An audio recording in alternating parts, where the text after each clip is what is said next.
Vous connaissez vos défauts, des fois on les connaît plus que ses qualités et ils vous empoisonnent la vie, vous aimeriez bien vous en débarrasser et devenir enfin la personne que vous aimeriez être, que vous rêvez d'être ou que vous êtes convaincu d'être à l'intérieur de vous déjà.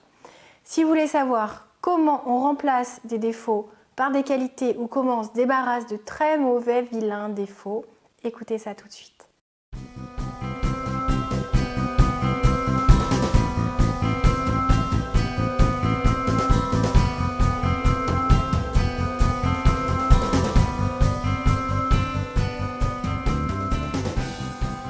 Bonjour, c'est Valérie Sauvage du site challengeyourself.fr. Aujourd'hui, une vidéo qui va remettre un petit peu les compteurs à zéro.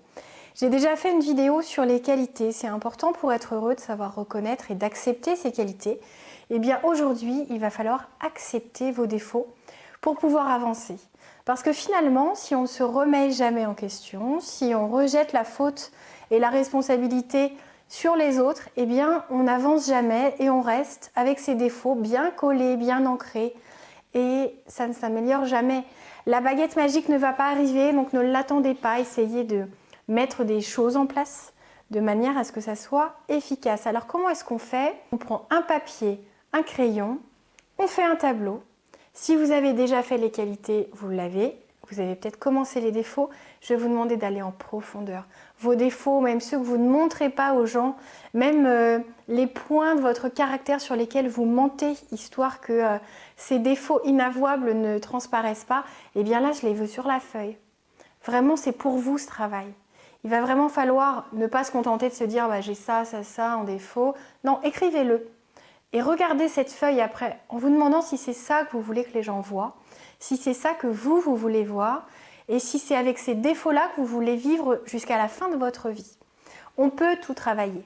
On peut être moins feignant, on peut être moins égoïste, on peut être moins intolérant. On peut justement même éradiquer totalement ces défauts. Mais pour réussir à travailler sur ces défauts, il faut être honnête. Il faut vraiment savoir dire quels sont nos défauts. Notamment le fait de toujours rejeter la faute sur quelqu'un d'autre, c'en est un. Le fait de ne pas assumer ses responsabilités, c'est clair et net que c'est un très vilain défaut. Parce qu'en fait, ça ne vous fait pas avancer. Les gens n'apprécient vraiment pas le fait qu'on rejette la responsabilité sur eux. Vous allez perdre des amis, vous allez avoir des soucis au travail, et votre femme, il y a un moment, ou votre mari, votre conjoint en aura marre. Vos enfants, c'est pareil. Soyez honnête.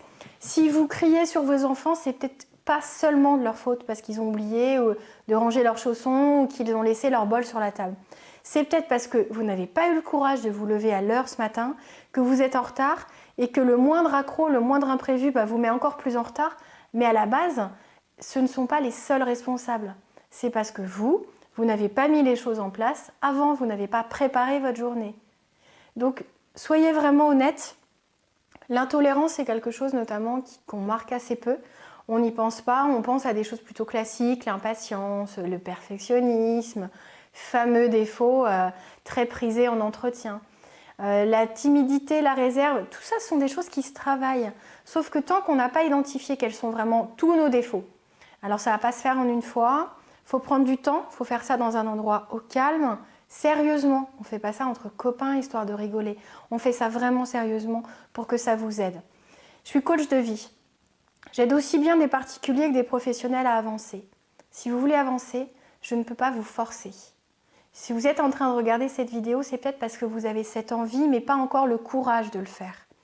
Je suis là pour vous expliquer ce que vous avez à y gagner. Changer de vie, être la personne qu'on est vraiment au fond de nous, sortir le potentiel qui se cache, c'est vraiment un challenge qui est atteignable et qui est extrêmement motivant parce que ne vivez pas en dessous de vos capacités, ne négligez pas de travailler ce qui doit être travaillé, tant les défauts qui sont là qui peuvent être modifiés ou éradiqués, que les qualités qui sont déjà là mais peut-être un peu dormantes, dont vous ne vous servez pas assez souvent. Donc surtout, faites bien ce bilan.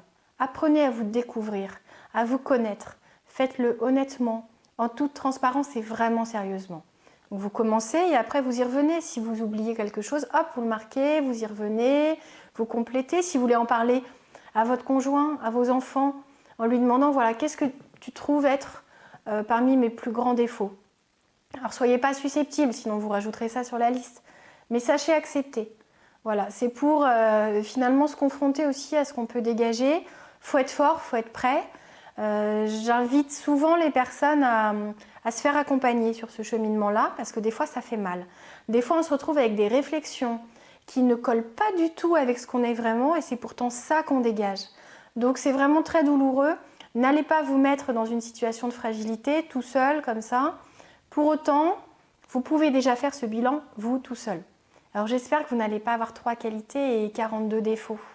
Parce que là, effectivement, ça va être embêtant et dans ce cas-là, vous m'appelez très vite. Mais ce qui est important, c'est vraiment de pouvoir faire un bilan de la situation actuelle. Votre comportement ne vous décrit pas entièrement. Le comportement que vous avez maintenant, ou que vous avez de manière ponctuelle, en étant colérique, un jour en explosant parce que la goutte fait déborder le vase, ça n'est pourtant pas vous. C'est une journée isolée sur peut-être 30 ans. Et là, un jour, vous sortez de vos gonds, il y a un truc que vous ne supportez pas, vous voyez une injustice devant vous flagrante, et là, vous allez hurler sur les personnes de manière complètement démesurée parce que ça fait tellement longtemps que vous retenez vos mots, que vous avez des rancœurs, que vous vous êtes dit plusieurs fois « mince, si j'avais vu ça, si j'avais osé dire, j'aurais pu intervenir, j'aurais pu m'affirmer, j'aurais pu aider cette personne ». Et là, il y a un moment, il y a justement cet événement qui arrive et qui prend une ampleur énorme parce que ça déborde. Parce qu'il y avait tellement de choses accumulées que au moment où ça sort, ça n'est pas en relation, ça n'est pas raccord avec ce qui se passe vraiment. Vous voyez peut-être des fois des gens qui explosent littéralement parce qu'on leur fait un petit reproche de rien du tout et ça prend une ampleur incroyable. C'est souvent la goutte d'eau. Des fois, des personnes à qui on dit laisse glisser le reproche, dans certains métiers notamment, où les gens peuvent être agressés régulièrement. Et puis, il y a un jour, une personne qui va faire la réflexion de trop. Et là, ça va vraiment faire sortir quelque chose qui est au fond de vous, qui n'est pas vous, qui n'est pas le fruit de votre comportement, de votre tempérament, de votre caractère. Ça va juste être parce que vous aurez trop accumulé. Tout doit s'éliminer. Les mots, toutes les rancœurs que vous avez, alors on ne les dit pas forcément en face, c'est ce que je vois quand j'accompagne en coaching. Comment est-ce qu'on se libère de choses qu'on n'a pas osé dire, qu'on puisse encore les dire ou que les personnes ne soient plus présentes ou plus de ce monde pour qu'on puisse les dire. Il y a quelque chose vraiment de particulier à faire, donc n'hésitez pas à me contacter si vous avez ce genre de soucis. Mais les mots doivent sortir, la douleur, la souffrance aussi doit sortir, on ne retient pas ses larmes toute sa vie. Ça ne sert à rien, je ne vous dis pas de le faire en public au supermarché, mais vous avez le droit de craquer dans votre voiture, vous avez le droit de craquer devant une personne en qui vous avez totale confiance. Les gens ne sont pas là à garder des dossiers. Alors malheureusement, il y a des fois, des moments où ça arrive au travail, et là il y a des gens qui sont malveillants, qui font remonter la faux, et il y a des fois des conséquences au niveau professionnel, et c'est malheureux. Je ne vis pas dans le monde des bisounours, je ne vous dis pas qu'on peut se livrer à tout le monde, c'est pour ça que je vous mets en garde.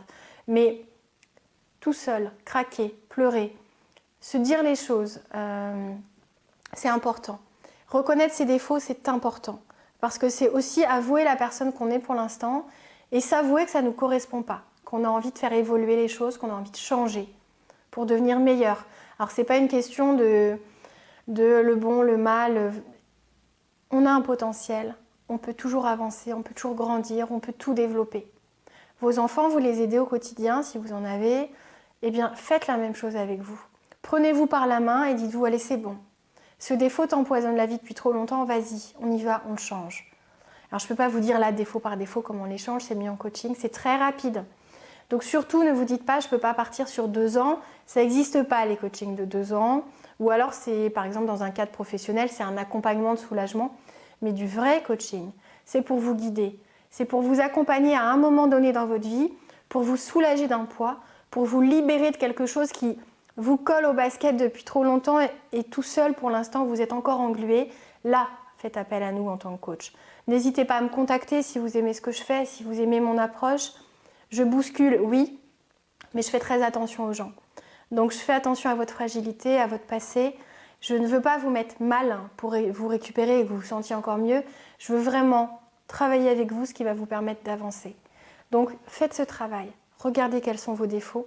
Acceptez-les parce que vous êtes humain. Et vous avez le droit d'avoir des défauts. Vous avez des qualités. Il y a une espèce de bascule qui peut se faire. Le but, c'est pas forcément d'équilibrer la chose, c'est d'aller travailler pour que les qualités prennent le dessus et que vous vous sentiez vraiment bien, vraiment fier de vous. Si vous avez envie de faire ce schéma-là, ce cheminement-là, eh bien vous n'hésitez surtout pas déjà à commencer par vous-même ou à m'appeler, on fera ça ensemble et je vous expliquerai vraiment comment on travaille chaque défaut, comment on les élimine, comment on se débarrasse de ces vilains petits défauts qui viennent nous empoisonner la vie et puis qui empoisonnent aussi la vie de nos proches. Donc n'hésitez pas, si vous avez aimé cette vidéo, vous mettez un petit j'aime, un petit like s'il vous plaît, c'est tout simple, un clic et c'est parti.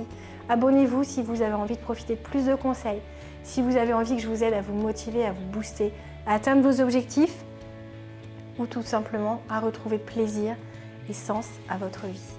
Voilà, retrouvez-moi sur Valérie Sauvage, sur challengeyourself.fr, également sur les réseaux sociaux, Facebook. Donc vous n'hésitez surtout pas, mettez-moi vos commentaires aussi.